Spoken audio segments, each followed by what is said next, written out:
Single leg deadlifts, this is how you do them and why you should do them. I'm Chris Mills with surfstrengthcoach.com. So single leg work, especially a single leg deadlift. I think every surfer, athlete, human should become proficient in a single leg deadlift. It just lends itself to so much beneficial carryover for performance, lower body strength, joint health. It's good. Most people butcher them. I'm going to show you how to not butcher them. Cool. What we need to do first is make sure you have the flexibility to do a single leg deadlift. So what it requires is a hip hinge. Being able to bend forward only at the hip joint, so out of the greater trochanter where that femur comes into that pelvis, and not round the back. So this bamboo stick gives me some feedback. I need about a finger width space at my low back so I'm not totally butt out, and it touches between my shoulders and the head. And I bend forward only at the hip joint and nothing changes through my spine. Cool? That is learning how to hip hinge. I'm bending at the hip joint rather than just rounding the back. This is essential for deadlifts, kettlebell swings, learning how to use the hip rather than the low back. That's paramount, okay? First thing, you need to learn how to hip hinge. And then that is also an assessment for flexibility. Keeping the knees straight, bend forward, that's my hamstring length right about there, or limit, range of motion. If you can only get to here before those hamstrings, boom, lock down that pelvis, because the hamstring is attached to the ischial tuberosity, bottom of the pelvis. If that's all you've got, the only way you can come further forward isn't through the hip joint, it's just through rounding the back. Run away, little kitty. Just through rounding the back. Rounding the back is exactly what we don't want during a single leg deadlift. We're trying to isolate just the hip joint.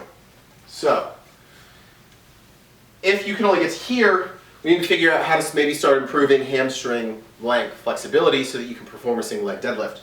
What I like to do, because it also teaches the hip hinge and working on a few things, come into a squat position, about as low as you can with a good spine position, right? Everything's stable. From here, push your butt to the ceiling. So I'm hip hinging, I'm not changing my back position, but I'm actively pushing up. My hamstrings are lit up, stretching, stretching, boom, back down. Tight gut, breathe, stretch. 6 to 8 reps. I'm getting further. I'm almost at a 90-degree bend now with that hamstring length. Another good hamstring stretch.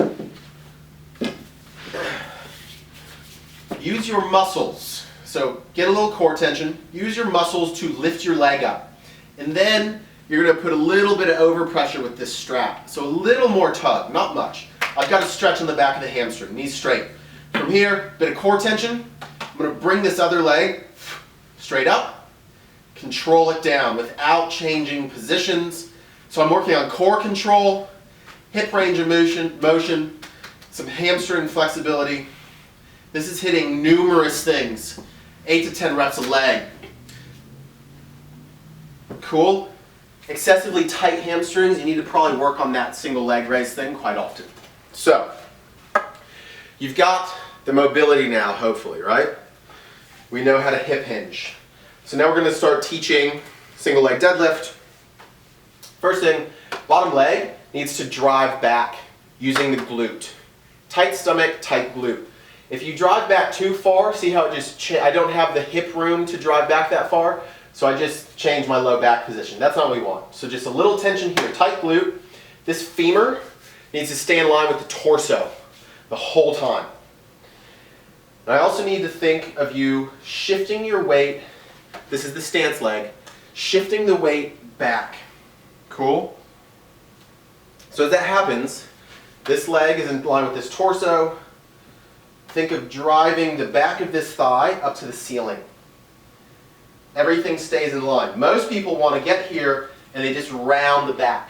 That's not what we want. We need to move only at the hip joint, keeping the low back stable. Tension, tension. Slight bend in the knee. If you just straighten the knee out like a lot of yogis will do, you're just relying on kind of joint on joint stability, not necessarily muscle control around the joint.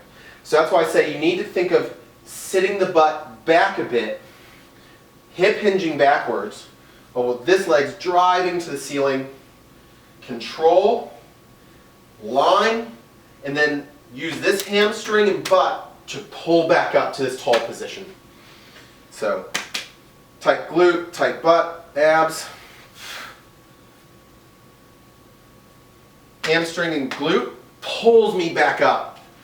And then to add weight, you can use a barbell, or if you're using a dumbbell or kettlebell, opposite hand from foot.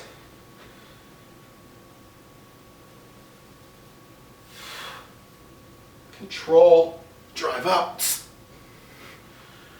control. That's how you do a good single leg deadlift. It's working on balance, hamstring strength, glute strength, back control, hip control. Make sure you've got the flexibility.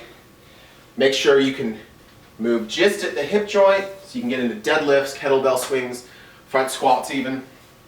And then progress into, if you're really bad with those, work on reverse lunges for a bit.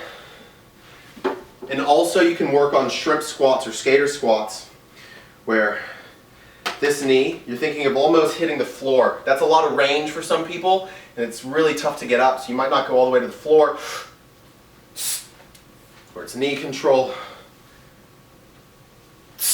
And then you can start working on, boom, single leg deadlifts. Surfers, athletes, humans, get to single leg deadlifts. If you have questions, get in touch. Surf Strength Coach, follow us on Facebook. Hit a like on the YouTube, subscribe. If there's something you want to see, give me a shout. If you got some program questions and how to incorporate this stuff, want some online coaching, holler. Single leg deadlifts.